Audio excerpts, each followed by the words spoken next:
亲眼看着阿娘被拖出海面。就是他，贵妃娘娘要的珠子就在他体内，快，剖腹取珠，拿回去给贵妃交差。南海有鲛人一族，圣洁古老，世代供奉一颗绝世鲛珠，传闻若是将其下色入体，则媚骨天成，容颜永驻。贵妃听闻后茶饭不思，当今圣上微博贵妃一笑，太君服了鲛人一族，刀兵所至，一入火口，那日海水被鲜血染红了半边，海面上到处飘着族人的尸体。阿娘为了保护鲛珠，将其推入腹中，却被官兵抓到架起来剖腹取珠。只有我一人藏于海底暗礁下，侥幸逃脱。世人只知道鲛族有一颗绝世鲛珠，却不知道这一代族内出了一个得天道眷顾的圣女，不仅媚骨天成，身世寒骨，一身骨血更是能引万骨噬心，蚀骨销魂。而那个人就是我。为报这血海深仇，我忍着蚀骨钻心之痛，一寸寸爬上岸，以血为引，催动鲛族力数，鱼尾在巨片中寸寸碎裂，骨骼重铸，经脉重塑，硬生生将鱼尾化作双腿，随后以一身骨血为祭，在这寂静的月夜下，迎着腥甜的海风唤醒体内沉睡的蝴蝶，直到一只通体冰蓝的蝴蝶立在我指尖，我缓缓睁开了双眼。这是世间最毒的蛊王，可号令万千蛊虫。我带着蛊蝶一路颠沛流离，辗转抵达京城，扮作舞姬入了宫，又以一代鲛人气泪凝成的珍珠暗中换来了帝王的行踪。那夜月色铺岸，我踏水而立，一只青色玉笛横在唇边，乐声起时，足尖轻触碧波，步步生莲，宛若凌波踏浪而来，周身馨香悠悠四溢，随夜风轻扬，一只冰蓝的蝴蝶萦绕周身，引得万千彩蝶寻香而至，绕身翩跹共舞，久久不肯离去。萧怀瑾就这样呆愣看了半晌，直至我曲中舞毕，扭头不经意间触碰到他的目光，心下一挺，连忙穿起鞋袜准备离去。站住！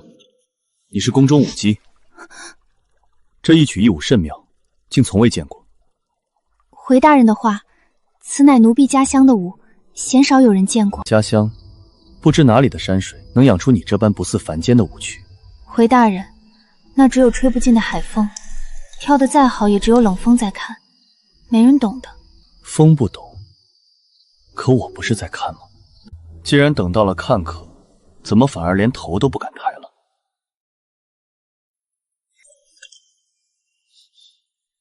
贵妃爱舞，不日将是贵妃生辰，你携来此舞为贵妃贺寿。我假装刚知道他的身份，奴婢不知道是陛下，望陛下恕罪。恕你无罪，但莫要让朕与贵妃失望。奴婢谢陛下恩典。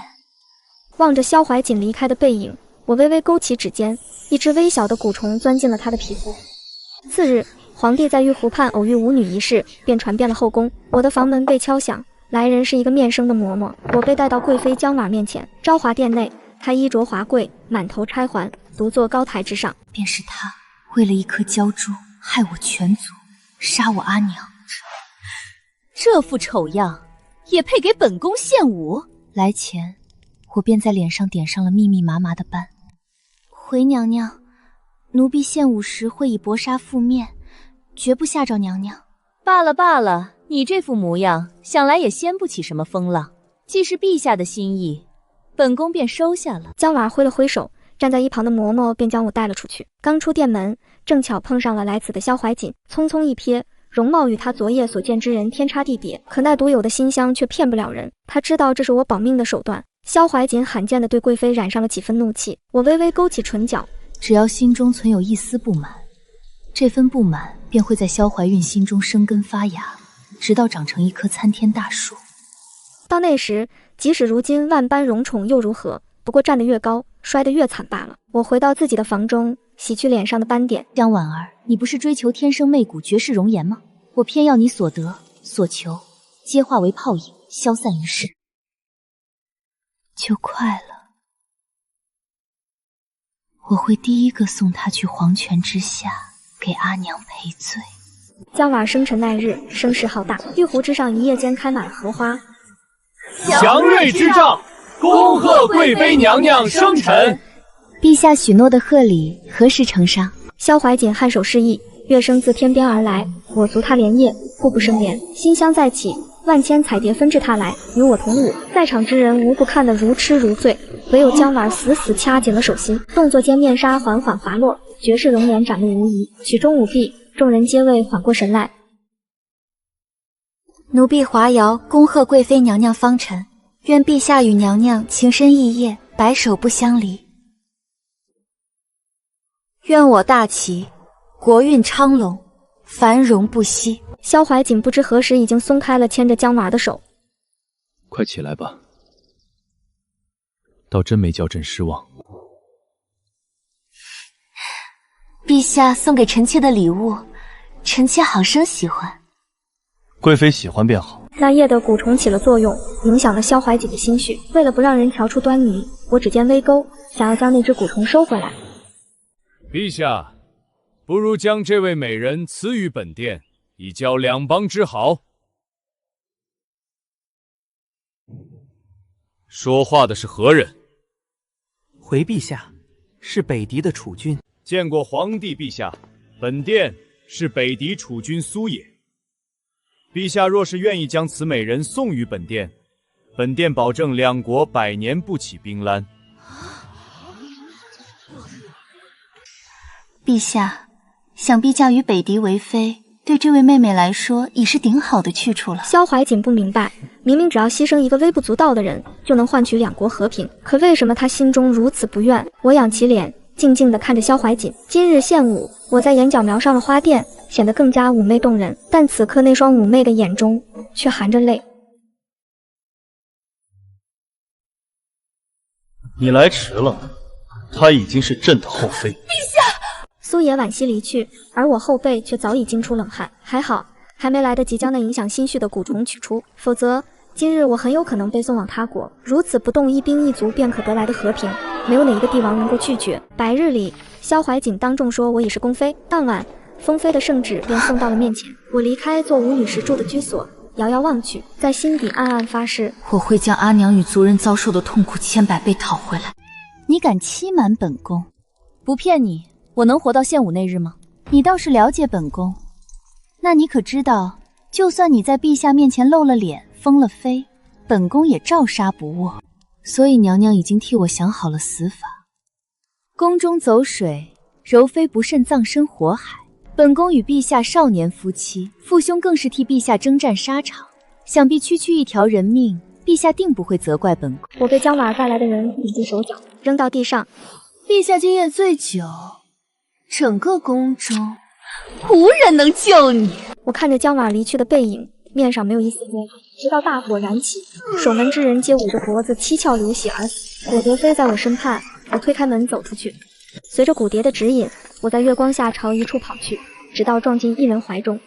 我抬头看向来人，眼中还带着未消散的惊恐，泪水在眼眶中打转，却强忍着不肯落下。萧怀瑾将我紧紧地抱在怀中，抬头看向不远处的火光。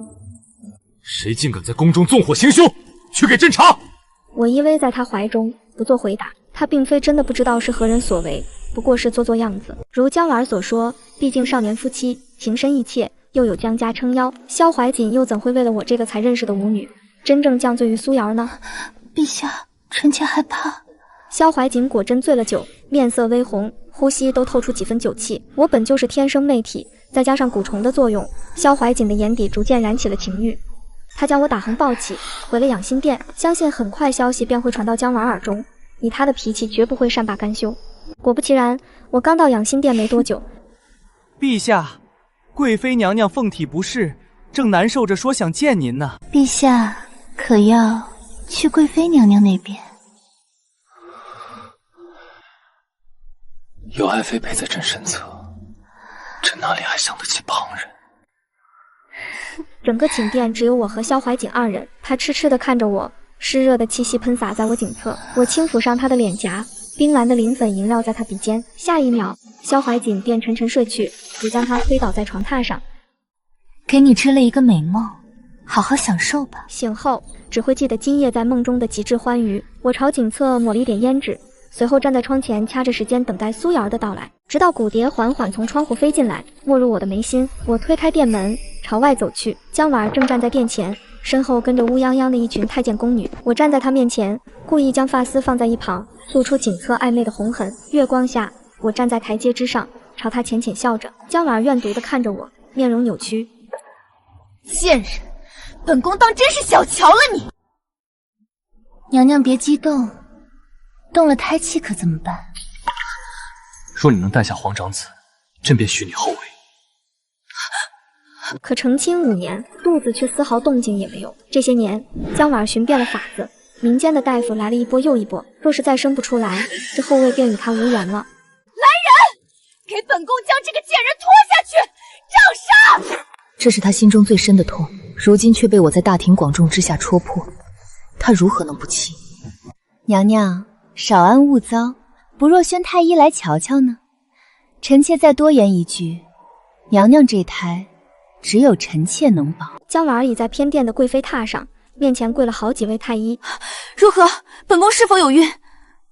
恭喜娘娘，此乃喜脉无疑。果真，太像可爱安稳。原来如此不可一世的人，也会有这般小心翼翼的时候。回娘娘，从脉象来看，稳健有力，并无不妥。本宫如今有了身孕，本不该见血，可你这贱人实在碍眼，不杀心中不快。我指尖微动，下一秒江婉便捂着肚子疼得叫出了声。太医忙上去把脉，却个个皱紧了眉头，随后跪在地上。娘娘饶命，这是滑胎之象啊！苏瑶儿慌了神，她好不容易怀上的孩子，才刚诊出喜脉，怎么就要滑胎了？此刻她才苍白着一张脸看向我。你来，若是保不下这个孩子，本宫便诛你9族！他怕是不知道我的族人早被杀光，只有我捡回一条命，从地狱爬出来找他寻仇。娘娘，脉象平和，这胎算是保下来了。娘娘，臣妾能回去了吗？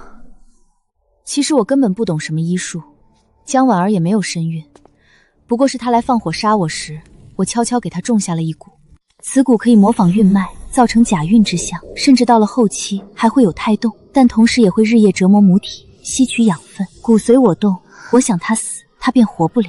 这场大戏不过刚刚拉开帷幕。次日，萧怀瑾醒后盯着我的脸愣了半晌。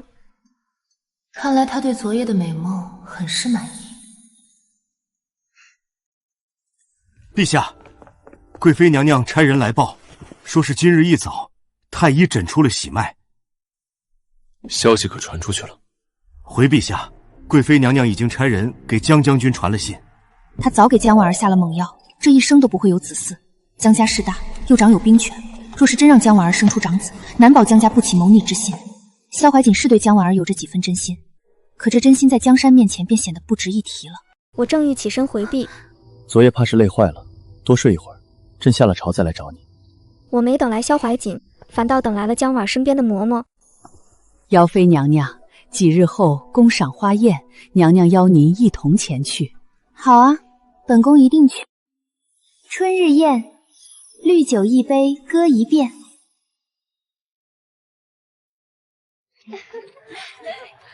娘娘，怎么了？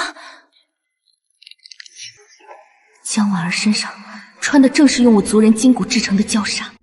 娘娘可是身体不适，奴婢这就去宣御医。我轻轻摇头，取出手帕拭去掌心的血迹，看向人群中的江婉，勾起一抹冷笑。无妨，走吧。这是我父兄在南海用那鲛人一族制成的袈裟，世间仅此一件。姚妃觉得本宫这身衣裙如何？我压下心头翻涌的恨意，自是好看的，只是可惜那群鲛人死绝了，也才堪堪只做出这一件。我伸出手抚过裙面，指尖轻触到那抹温热，刹那间，我似乎感受到了族人来自灵魂的痛楚。骨蝶感知到我的心绪，悄无声息地停落在我肩头，翅间抖落一缕只有我能看见的幽蓝磷粉，缓缓飘落在江婉的脸上。娘娘可知袈裟有灵，穿它的人或许会被骄魂缠身。话音落下，一阵骤风卷过满园的花枝，落英簌簌砸在她肩头。江婉的身子微不可察地颤了一下，往后退了半步，她脸色微变，随即又恢复那般骄纵的模样。不过一群卑贱妖物，能做本宫的衣裳是他们的福气。是吗？只见江婉脸上已经泛起了一片片细密红疹。贵妃娘娘，你的脸怎么了？江婉蹙着眉头，扫向身后的一众妃嫔。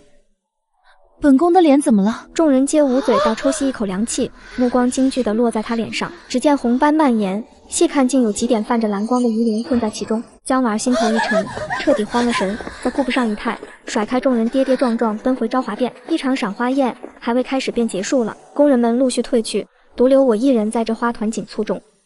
这人间盛景，在深海里从未见过，倒也新鲜。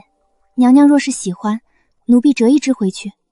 谈不上喜欢，这花开的再艳，也有衰败的一天，人也一样。江婉儿，今日只是开始，你和你的父兄我一个也不会放过。这人间苦楚，我要你尽数尝过。你便是令皇兄一见倾心的女子。来人一袭白衣，手执折扇轻摇，乍看是位温润如玉的翩翩公子，可我知道他非表面上看着那般弱不禁风。靖安王萧怀安长相俊美，每逢上阵杀敌，便会戴上一张青面獠牙的面具，以此震慑敌军。大齐的江山一半靠江家固守边疆，另一半便是靠他浴血开疆。娘娘，这位是靖安王。小桃在一旁低声提醒。见过王爷。娘娘不必多礼。贵妃生辰那日，本王未来得及回京，不成想错过了娘娘一舞动京城。王爷谬赞了。本王见娘娘对这些花很是新奇，本王对花草略有研究，可要我替娘娘讲解？这位手握重兵、战功赫赫的王爷，当真甘心一辈子屈居人下吗？那便有劳王爷了。他缓步走到我身旁时，心间的蛊蝶猛地扇动了翅膀，我瞳孔猛缩，他身上竟也饲养了蛊虫。方才江婉儿在时，这位靖安王似乎也在不远处。若是如此，我下在江婉儿身上的蛊，他必然有所察觉。那我种在萧怀瑾身上的蛊呢？娘娘不必忧心。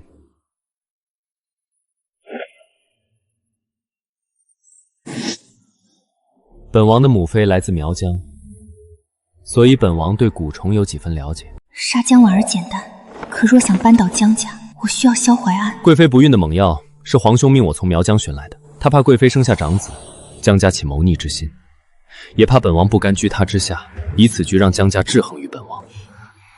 看来王爷不甘心呢。南海鲛人一夜覆灭，娘娘的复仇之路上若是有本王，会好走许多。萧怀安懂蛊却不能试蛊，身边不过只有一只他母妃留下的半生蛊，他需要我的蛊来扳倒江家父子。此蛊名唤噬心，肯噬心绪，放大欲念。贵妃有孕的消息想必已经传了出去，本宫倒是有些期待了。本王办事，娘娘放心。日头渐落，我唤醒在一旁沉睡的小桃回了宫。今夜想必会是一个无眠之夜。江婉儿吞了鲛珠，本就会逐渐异化。媚骨天成，容颜永驻，不过是传言罢了。昭华殿内灯火通明，江婉儿身前跪了一群御医，可对她脸上的红斑都束手无策。我缓步推门而入。一群废物，本宫要你们何用？贱人，你来做什么？我来替娘娘解决这红斑的问题。我伸出苍白的手指，轻轻抚上江婉儿的脸颊，鱼鳞细密冰凉，指尖用力便挑出一块，江婉儿痛得叫出了声。娘娘别动，此乃鱼鳞癣，须得将鱼鳞拔除，再敷上珍珠粉，几日便会好。你到底是谁？臣妾的家在南海。你是？不可能！爹明明说南海鲛人已经死绝了。娘娘你在说什么呀？臣妾家住南海，捕鱼为生，海风吹久了便容易染上此病。话落，我指尖再沉，又踢开一片鱼鳞，江婉儿疼得浑身发抖。瓜鳞之痛，你也该体会一下。鱼鳞尽数拔除后，江婉儿已疼得几近虚脱。姚妃，你若是敢骗本宫，本宫定会将你扒皮拆骨。哼，扒皮拆骨，娘娘可知道，在臣妾故乡患上鱼鳞癣的人，都是受到鲛人诅咒之人。旁边挂起来的鲛纱在黑夜中闪烁着幽暗的蓝光。来人，给本宫将这不祥之物烧了！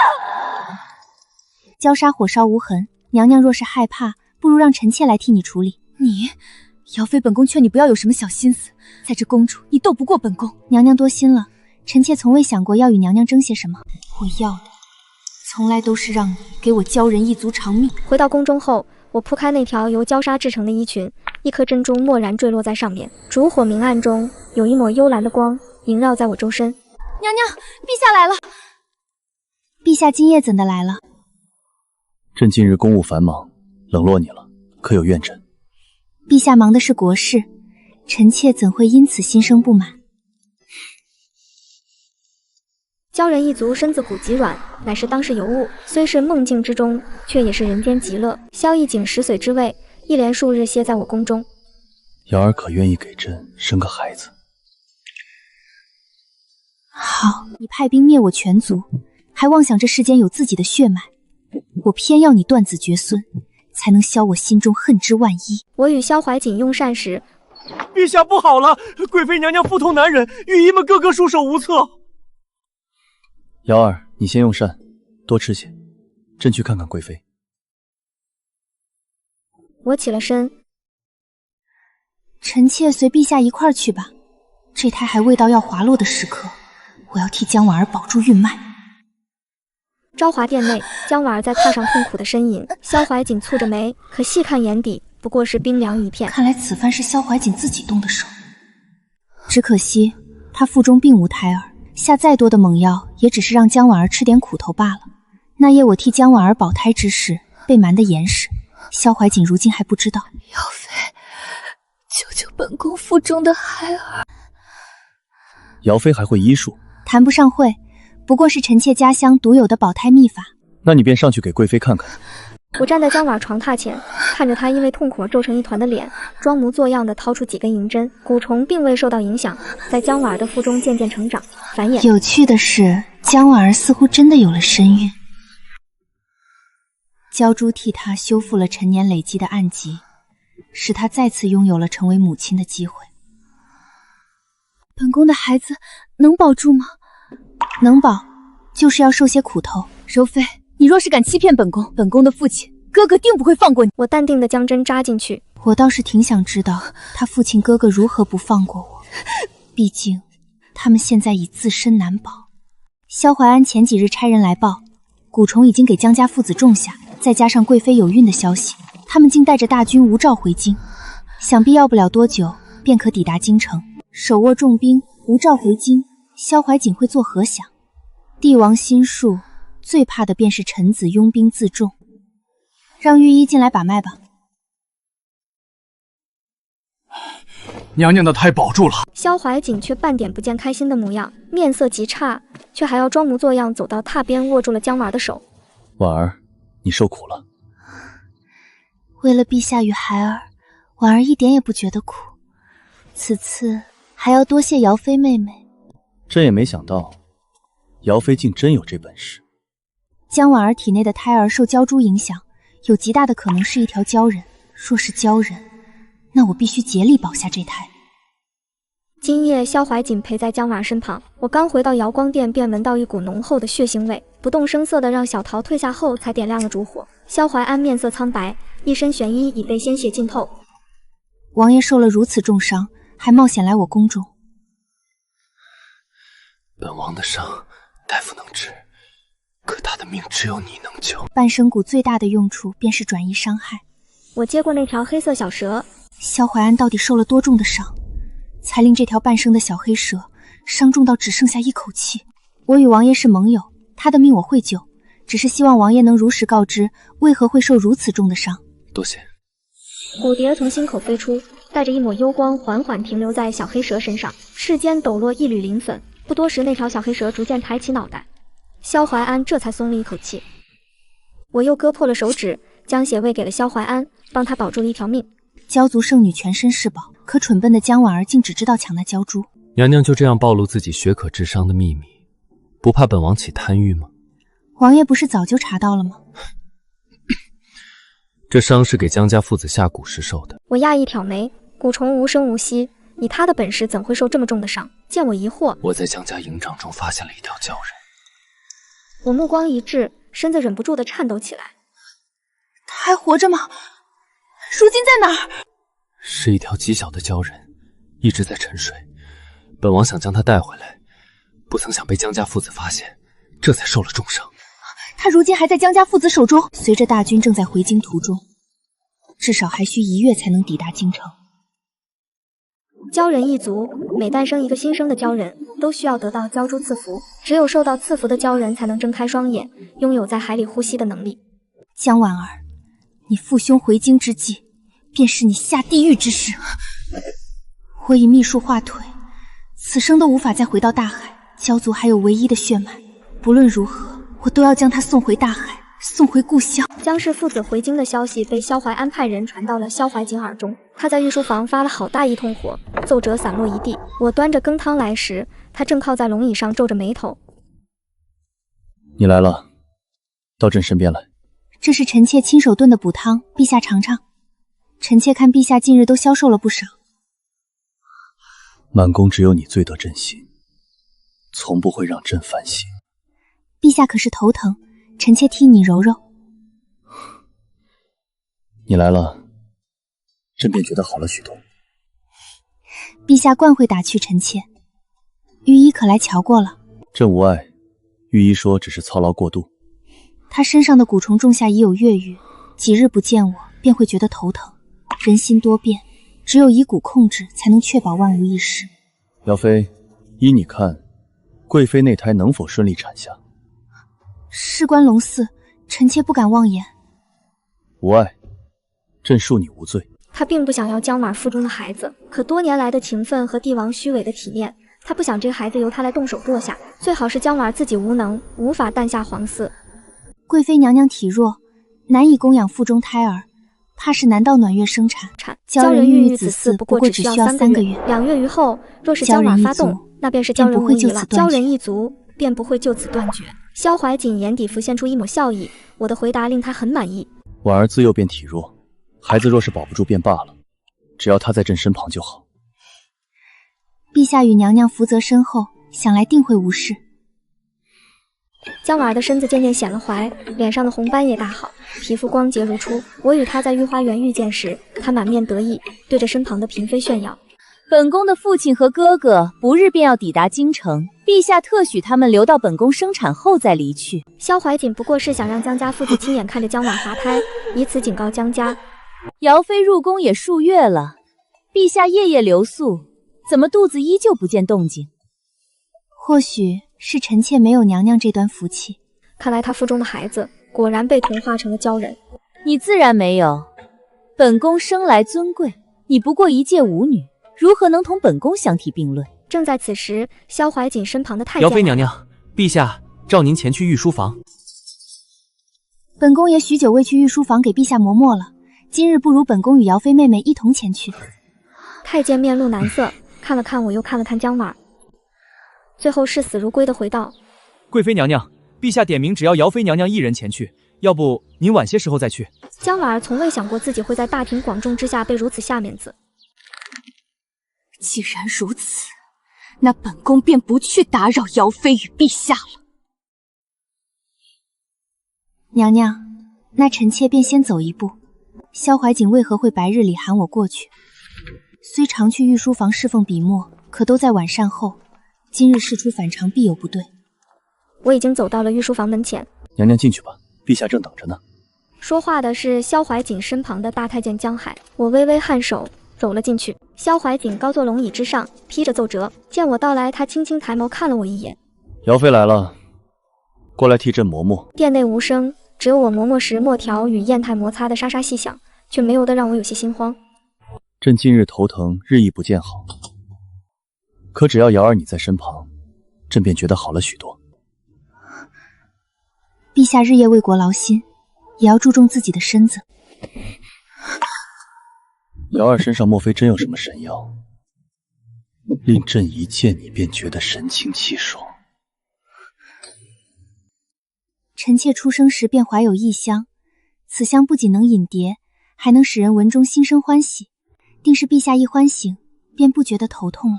这番话定是糊弄不了萧怀瑾的。不过他今日唤我来，不会只有言语上试探，定有后手。瑶儿说的不错，朕确实一见你便心生欢喜。那你便陪着朕用过晚膳再走吧。臣妾遵旨，谢陛下。晚膳时，餐盘上赫然出现一道生食鱼片，取鱼腹上最嫩的那块肉，片成薄片，蘸上料汁，鲜脆可口。瑶儿快尝尝。我伸出筷子，夹了一块放入口中，仔细的嚼着。确如陛下所说。萧怀瑾笑了笑，用过晚膳后便让我回了宫。我离开后，屏风后走出一个男子，那男子一袭白衣，手中的盒子里正是那只肉色的蛊虫。可有看出不妥，并未看出什么。姚妃娘娘看着不像炼蛊之人，也没有任何遭受反噬的模样。朕就说，不会是瑶儿所为。此蛊于人体无害，不过是能让人沉溺美梦，不愿醒来罢了。朕从不做梦，更别提美梦。此事先作罢。回到瑶光殿后，我挥退下人，扶着烛台吐出一口鲜血。今日御书房门前，我便切断了与萧怀瑾身上蛊虫的联系。强行切断，必遭反噬。想必这便是萧怀瑾将我留在御书房这么久的原因。没想到萧怀瑾身边竟也有善蛊之人，好在并未露出端倪。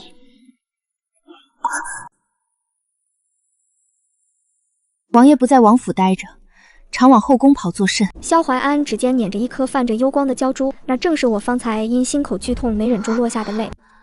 娘娘当日救本王一命，今日娘娘有难，本王自当报还。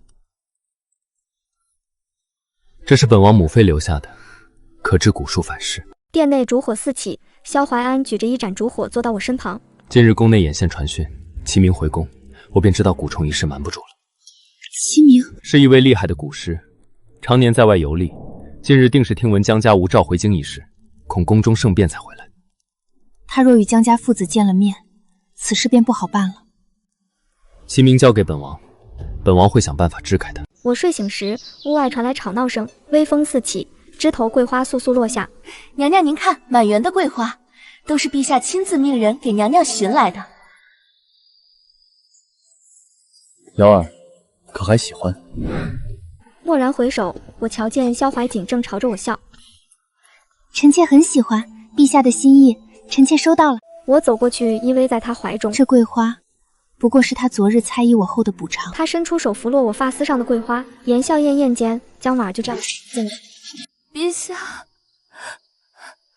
下厌遗弃臣妾了吗？到底是少年夫妻，萧怀瑾拉着我的手松了几分力道。莫要多想，朕晚些时候便去看你。话音刚落，便有太监急匆匆地进来禀报。陛下，靖安王有要事禀报。萧怀瑾前脚刚离开，后脚江婉儿便收了那副柔弱姿态，指挥着丫鬟将殿内的贵妃榻搬了出来。她斜倚在贵妃榻上，轻抚着自己的小腹。御医说，本宫腹中乃是双生子，那便恭喜娘娘了。这宫中荣宠呀，转眼即逝。你虽替本宫治好了脸上的斑，可本宫见你这张脸，便心生厌恶。姚妃，待本宫诞下皇嗣，你的好日子便也到头了。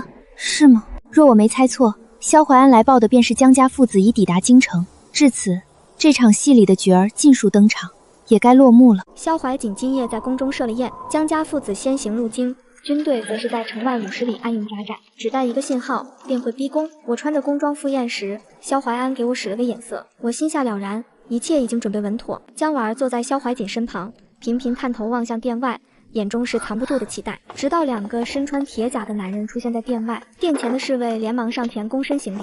见过将军，还请将军将佩剑放在此处。江家父子连一个眼神都没落到那侍卫身上，伸手将门拨开，带着佩剑直踏入了大殿，嚣张跋扈至极，满殿文武噤若寒蝉，无一人敢出声。萧怀瑾面色沉黑如墨，怒意翻涌。江将军常年镇守边疆，劳苦功高，快赐座。臣见过陛下。爹，哥哥。江父先安抚地看了一眼江婉，随后便看向我。萧怀瑾独宠于我，冷落贵妃一事，早已被江婉写信告知。这便是那位舞姬，我看不过是个狐媚惑主、祸乱宫廷的贱货色。我父子2人替大齐镇守边疆，贵妃娘娘如今有了身孕，陛下莫要被妖女迷了眼。将军言重了，朕的后宫之事，爱卿如何能得知？江父不再答话，冷哼一声，入了座。殿内歌舞丝竹渐起，我冷眼看着场下。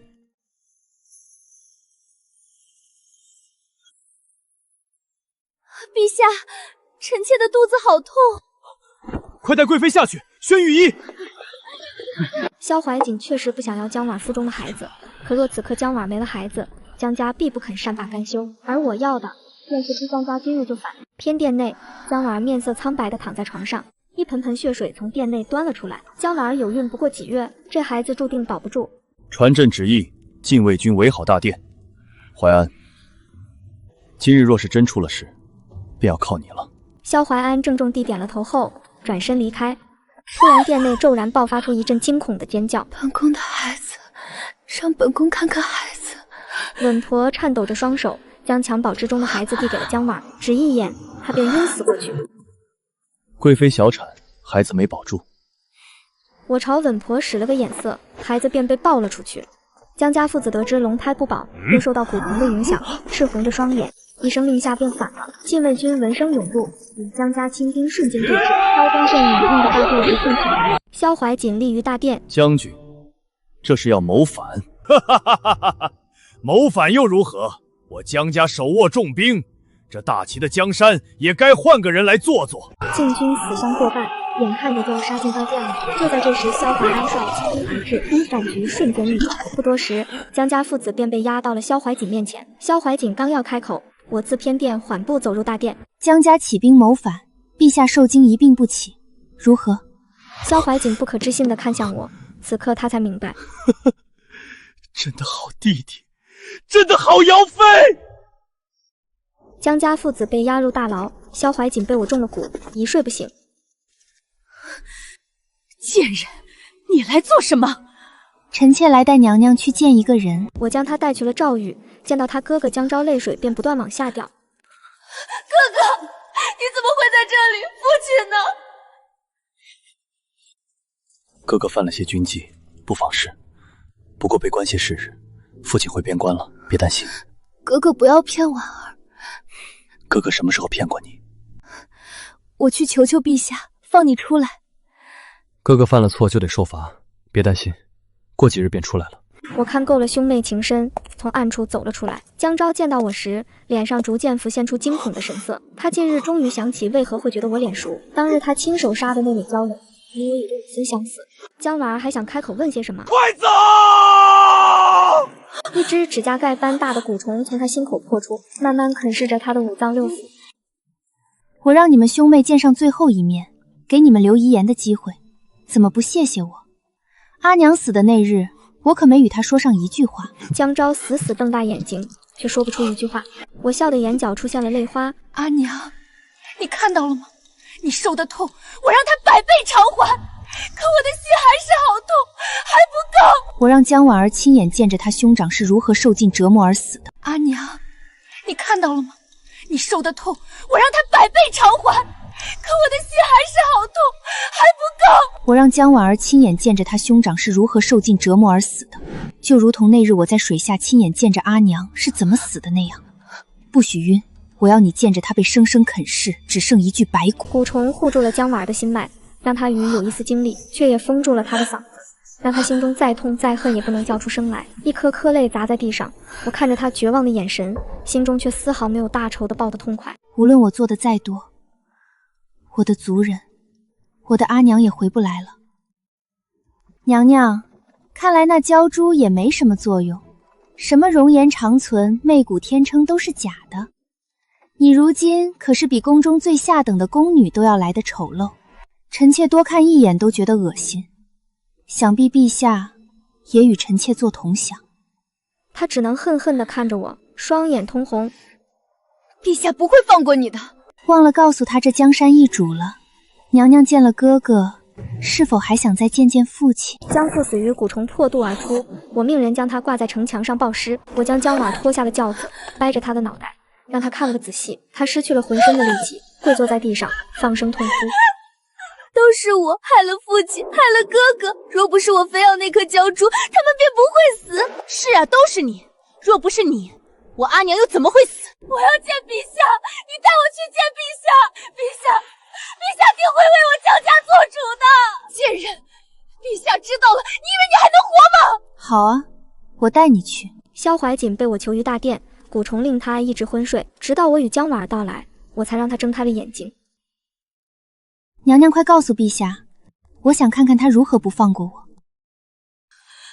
陛下，姚妃是鲛人，她害了臣妾的父兄，害了臣妾的孩子。陛下，求您为臣妾报仇，杀了姚妃。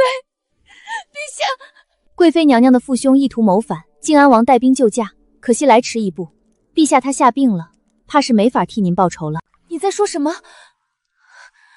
忘了告诉娘娘，如今的新帝是萧怀安。他眼里迸发出强烈的恨意，从袖口里拿出金叉朝我冲过来，却被我轻易夺下，反手插进了他的脖子里，鲜血溅到我的脸上。娘娘可知你身子早被萧怀瑾下了猛药，这辈子都不会有孩子。我送你孕育胎儿的喜悦，你是不是应该谢谢我？江婉儿朝萧怀瑾伸出手。陛下，是朕。江婉儿死不瞑目，我让人收了他的尸体，一同挂在城墙上与他父亲作伴。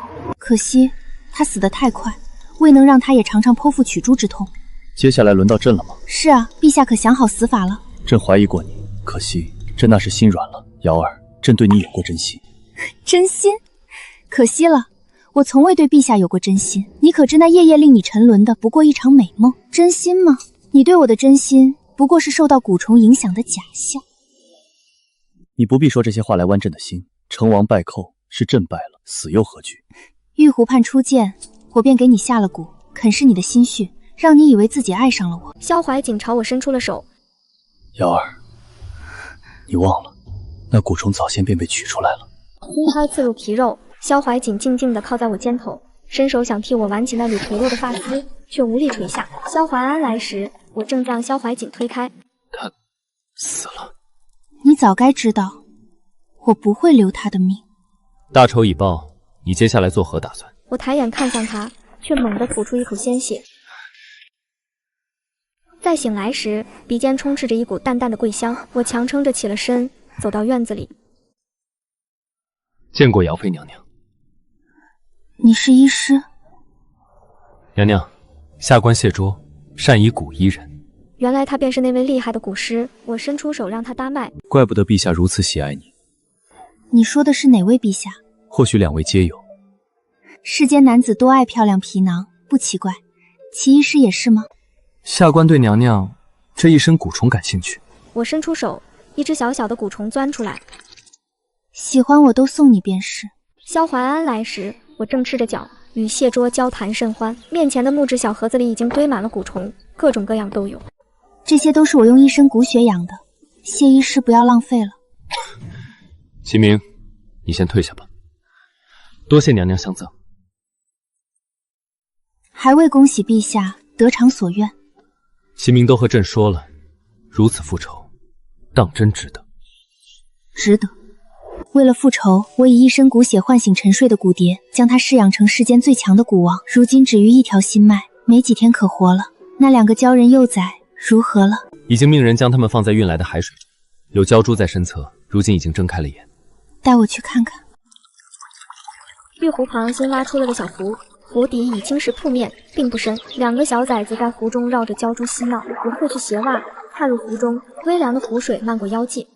他们还不会开口说话，只会用深蓝的眼睛看着我，露出纯真无垢的笑。我没忍住落了泪。取名字了吗？等你来取。江婉儿生的那个叫华柔，另一个便叫华瑶。与你同名？不，遥远的遥。转身之际，我看见华柔将那颗我落的珍珠小心翼翼地碰到我跟前，一双大眼睛忽闪忽闪的，对我露出一个灿烂的笑。我俯身轻轻将他们揽入怀中。万幸，鲛人一族未在此灭绝。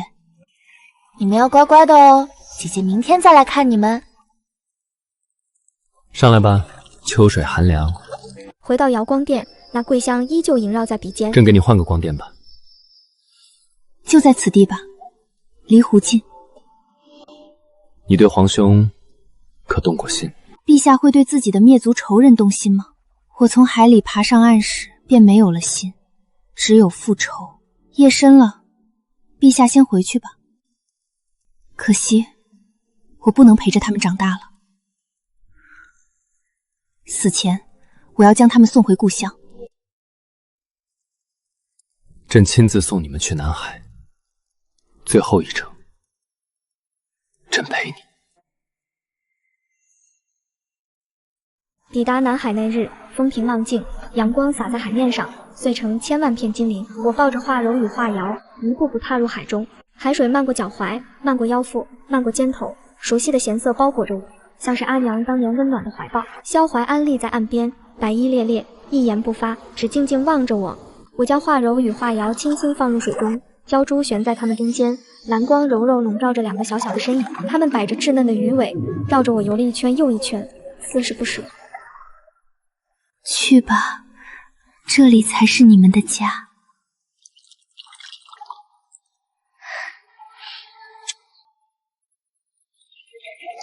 蓝光一闪，两个小鲛人转身游向深海，很快便化作两个小小的光点，消失在蔚蓝之中。我缓缓转过身，望向岸边的萧怀安，用尽最后一丝力气。静安王，多谢。